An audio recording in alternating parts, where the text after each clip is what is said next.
Thank you for clicking on the video. I'm Cal Cope. Won't you like and subscribe and enjoy the video?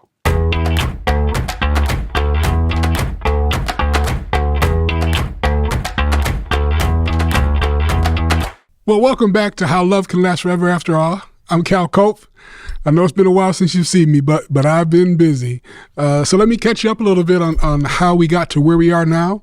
I started the podcast, oh my goodness, during the pandemic because I wanted to see people understanding how love really could last forever. My personal story, my wife and I, we are childhood sweethearts. First time I saw her, I told her I was going to marry. I didn't tell her. I told my brother I was going to marry her. And everybody thought I was crazy. Took me 2 years to get her phone number. Took me 2 more years to get on a date with her. Then we dated for 7 years before we got married. And so now here we are, over 35 years married after 7 years of dating. And at my 30th anniversary with my wife, my daughter did a video. And the video was congratulating us on all the success of the 30 years. But we were in COVID and we were sitting in the house, and I kept getting phone calls and texts, and they kept asking the same question. How did you do it? And I kind of said, how did I do what? They said, y'all don't just look like y'all married. Y'all look like y'all still like each other. Now, the first couple of times I got that statement said to me, I laughed. The third time I thought, okay, they keep asking me the same question. The fourth time I realized, okay, I need to do something about this, because I began to realize that while people loved and had hope that they would find love that would last forever, they didn't know how to get there. And in answering that question 4 times, I began to realize that there were some things that I had learned. There were some disciplines that I had developed that enabled Elise and I to still like each other over 40 years later. And so I started the podcast because people were asking me for the help. Now, the truth be told is I have been giving this kind of help for over 40 years. But it would be, somebody asking me, hey, can we go get a cup of coffee, or can we go get some breakfast? And then they start to ask me about their relationship stuff. And I would just share with them what I identified to be helpful for me. I didn't think much of it. It has always been what people have been drawn to me for. I remember a season of my life, anybody that I knew that was getting married, they would ask me to be in the wedding. It was actually kind of comical, the way that all went down. But I was always having attracted the 20 and 30-year-olds. They would always come to me and want to talk because many of them were looking for the kind of relationship that they saw with Elise and I. So I'll fast forward. We get to the first season. And in the first season, I had a bunch of couples come on, and we wanted to talk about what the purpose for marriage was, i.e. really what the purpose for relationships are. And I worked from the premise that the purpose for a relationship is to heal your heart. That's what I was saying back then. Now what I say is the purpose of a relationship is to reveal the places that need to get better, to reveal the places that need to get fixed. I don't know about you, but I'm going to spend the rest of my life getting fixed, getting better. And so in the first season, I asked everybody the same 5 questions. And the one significant question that I'd ask is, what were you thinking on the day you got married? And there were some stories that were really, really eye-opening. I had one particular couple, the bride said, oh, actually, I was 2.5, 3 hours late to my wedding. I almost didn't go. And I said, wait, what do you mean you almost didn't go, Sharon? She said, well, I was sitting in the chair and they were doing my hair, and all I kept thinking was, you're not good at this. You see, she had been married before and divorced. She is now an attorney, and she has a child. And I remember her saying, listen, I got my child, I got my career. What do I need with a man? And I said, you sat there for 2.5 hours? She said, yeah. I said, so let me ask you something. What did Brian do to get you to eventually get out of that chair and walk down that aisle. And she began to talk about all the things that he had done in courting her that gave her hope that that love could last forever. Then I looked at Brian and I said, Brian, did you know that? He said, no, I've never heard that before. I said, well, what did you think was going on? He said, well, I thought she was just being a typical bride. Now, you have to understand, I'm asking this question, and they're 30 years married at this point. So for 30 years, Brian thinks that she was being, excuse me, Sharon, a bridezilla. But what really happened is all the things that Brian had done in courting was ministering to her to get her to come down the aisle. And it was that kind of experience that we kept happening in the first season. People kept hearing things that they had never heard from their spouses before. It actually happened in my interview with my wife. My wife shared something that she experienced on the way coming home from our honeymoon I had never heard before. But it was because we began to reframe the understanding of why we're in this thing to begin with. What is the purpose for marriage? What is the purpose for relationships? And everything that I know about relationships is that when they're done properly, they will last forever. Now, here's where it comes really, really important. I'm not just talking about married relationships. I'm talking about with my siblings. I'm talking about with coworkers. I'm talking about with friends. I'm talking about with my old high school friends. I'm talking about with everybody that I meet. When I understand how this thing called relationship works, they really can last forever. And so it brings us to the end of season 1.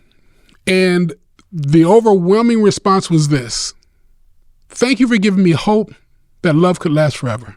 Thank you for the stories that encouraged me and made me have a little bit of hope that love is out there somewhere. But the next moment they said this: but I'm having trouble believing it can happen for me. So in one split moment, I went from excitement to terror again because I was stuck. I'm like, we got to help these people understand that it really can happen for you. So I began to do some research, and needless to say, because of season 1, the coaching business began to spread all over the country. One of the benefits of COVID and us being in the house is we all learned how to get online. We all learned how to turn one of these cameras on and just talk. But what happened also was people began to reach out.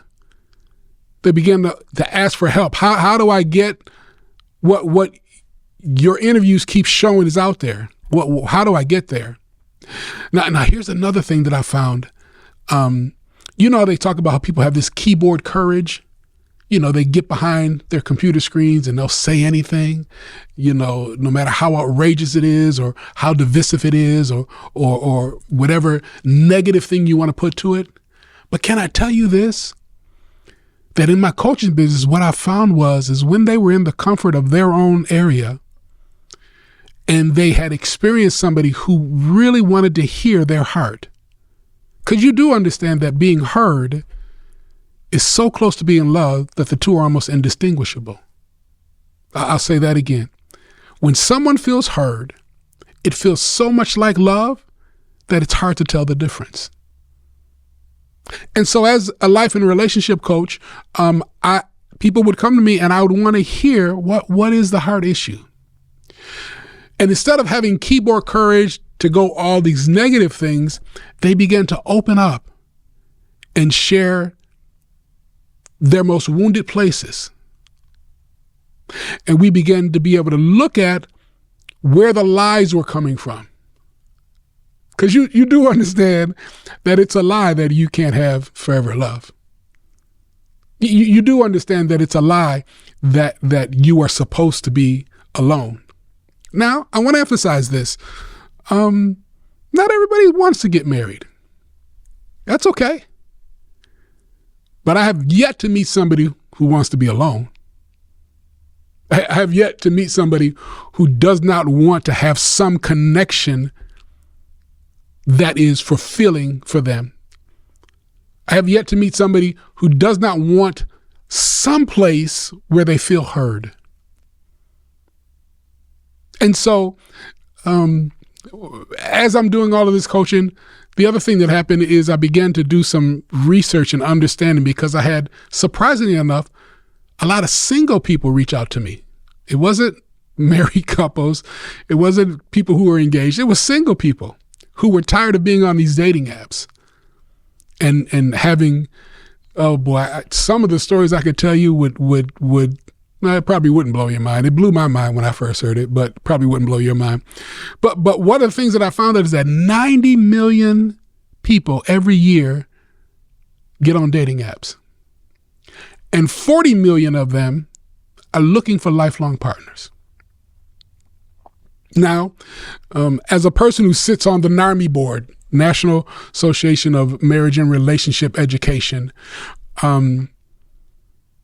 I know that there are resources out there that will help you to be effective in healthy relationships. But I also know that if you're getting on these dating apps, you don't have any of those skills. You don't have any of those disciplines. You don't have any of those understandings. And so the challenge that we have is, if we wait until you get engaged, or you've run off to Vegas and gotten married without any understanding of these relationship skills, then you come to us life and relationship coaches and you go to these various places that have these fantastic curriculums. We're fighting an uphill battle. So here at How Love Can Last Forever, after all, it's a play on words, because my personal journey with my wife, it seems very fairy tale-ish. Can I be really honest with you? This is going to sound crazy, but now that I'm 60 years old and I look back at my story, it sounds crazy to me. But because I lived it, I know that it works. Because I have now been able to look back at understanding, why did it work? You know the old saying, if I only knew then what I know now. Well, I'm on this mission to help you know now what I was learning back then. I'm on this mission so that you don't have to take 7 years to court like I did. You can understand who you are. You can understand what people are communicating to you, so that you can move forward in healthy relationships that will last forever. Now, these podcasts, I'm going to continue to have guests on. We're going to still have stories that inspire you, encourage you, and give you hope that love can last forever from the examples of the couples that I'll have on. But it is clear to me that we've got to spend some time at talking about the how-to. We're going to have some fun with it, but we're going to talk about some concepts that maybe you've never heard before. Maybe you've heard of deferred gratification. You defer your gratification. You go to school for 4 years or 8 years, however long it takes for you to get to your desired matriculation plan, so that you can have a better job, so that forever you are positioned in the career that you want to be in. We understand deferred gratification when it comes to finances. If you want to be a millionaire or billionaire, you understand, if I save this amount of money and this amount of vehicle at this date, I'll have X amount of money. Well, we're going to talk about mutual relational deferred gratification. I'm going to say it again. Mutual relational deferred gratification. When two people can come together and understand that they're going for a particular purpose, and they're going to mutually focus on giving before needing to get. Think about it. That's what you do with your education. You give your time, your energy, your money to a 4-year process, 6-year process, 8-year process before you ever get a degree to get the job.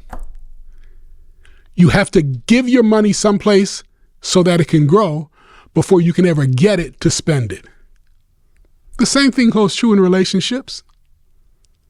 So we're going to expose who's been lying to you, because you do understand that you've been lied to when you think that relationships is just supposed to be organic and natural. It's supposed to be easy and flowing. Now I will tell you, I had butterflies the first time I saw my wife. I don't quite have butterflies, but I can say with all honesty, I get excited every time she walks in the room. And that happens because I've learned how to prioritize our mutual agreement to care for each other. Once again, I have yet to meet anybody who does not want somebody to care for them.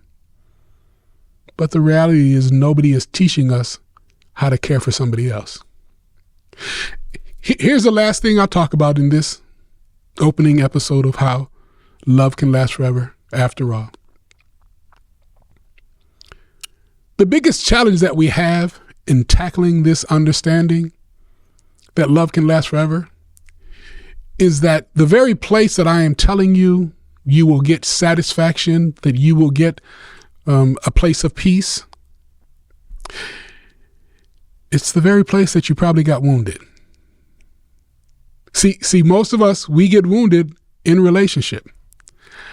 In fact, I have yet to meet somebody who has not come from a dysfunctional family. I will tell you that in my coaching experiences, I have coached single people, guys and girls, who will tell me about an experience they had in 3rd and 4th grade, 5th grade. That's 8, 9, and 10 years old. That has forever seared their ability to open their hearts up to somebody. I'm serious. Literally, I've had people say to me, it was Valentine's Day and I gave my Valentine's card to, and they threw it back in my face. And that's the last time I opened up my heart. Some of you may be able to relate to that right now. But you have to understand that it is in relationship that all that breakthrough would take place. But the issue is we've got to learn the how to. The want-to is there. That is clear. 90 million people jumping on these websites. 40 million saying they want lifeguard perp. The want-to is there. Won't you come hang out with us and let's learn the how-to? Along the way, we'll give you some inspirational stories. I'll give you some places that you can hang your hat on to get your hope, to keep your hope high. But won't you join me with the how-tos? And once again, if you need some personal coaching, my information will show up. Reach out to me. I'll be more than happy to get a chance to talk with you. Because I've got success story after success story of once we know the how-to, the want-to falls right in line. So once again, I am Cal Cope with How Love Can Last Forever. And my coaching business is Forever Love Coaching, LLC. I'm looking forward to our time together. And I'm looking forward to having a voice louder than social media about what love is all about. How do we get it? How do we keep it? How do we maintain it? How do we cause it to grow?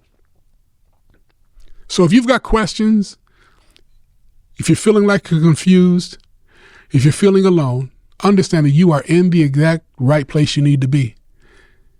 Because here is where we'll find how love can last forever after all. Thank you for clicking on the video. I'm Cal Cope. Won't you like and subscribe and enjoy the video?